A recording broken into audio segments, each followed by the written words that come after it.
হামলা, কটূক্তি, আরে মির্জা ফখরুল, হেনস্থা, জেল জুলুম, রাস্তার আন্দোলন, অপবাদ, ভয় দেখানো, এমন কোনো ঘটনা বাদ যায়নি যা তাকে মোকাবেলা করতে হয় হামলা।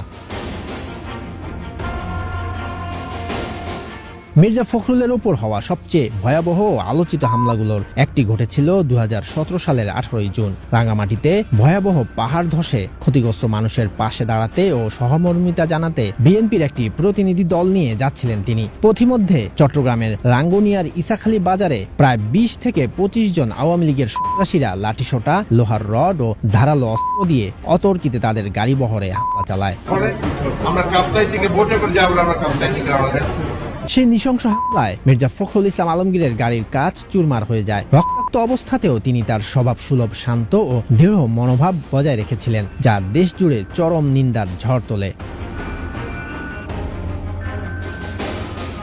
2018 সালের নির্বাচনী গণসংযোগে চালানো হয় বর্বর হামলা, ভাঙচুর করা হয় বেশ কয়েকটি গাড়ি, তাকে শারীরিকভাবে অবরুদ্ধ ও লাঞ্ছিত করার অপচেষ্টাও চালানো হয়। হাসিনা সরকার প্রায় 100টিরও মতো রাজনৈতিক মামলা দেয় মির্জা ফখরুলের বিরুদ্ধে। 2023 সালের 28 অক্টোবর বিএনপির মহাসমাবেশকে কেন্দ্র করে উদ্ভূত পরিস্থিতিতে তাকে গভীর রাতে গুলশানের বাসা থেকে গ্রেপ্তার করা হয় এবং মাসের পর মাস কারাগারে আটকে রাখা হয়। অন্তত 11 বার তাকে বিভিন্ন মেয়াদে কারাগারে যেতে হয়েছে। এমনকি তার এমন ভগ্নদশা তৈরি হয়েছিল যা দেখে সবাই আটকে উঠেছিলেন। আরে মির্জা ফখরুল, আরে হায়।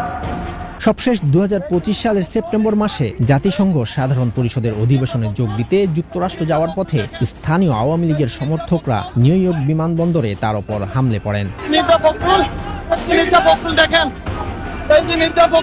প্রবীণ এই নেতাকে প্রতিবারই অত্যন্ত অবমাননাকর পরিস্থিতির মুখোমুখি হতে হয়েছে, কিন্তু তিনি কখনোই মাথা নত করেননি। রক্ত আর ক্ষতের রাজপথ পেরিয়ে তার এই পদার্পণ যেন বাংলাদেশের রাজনীতির ইতিহাসের এক মহাকাব্যিক মোড়।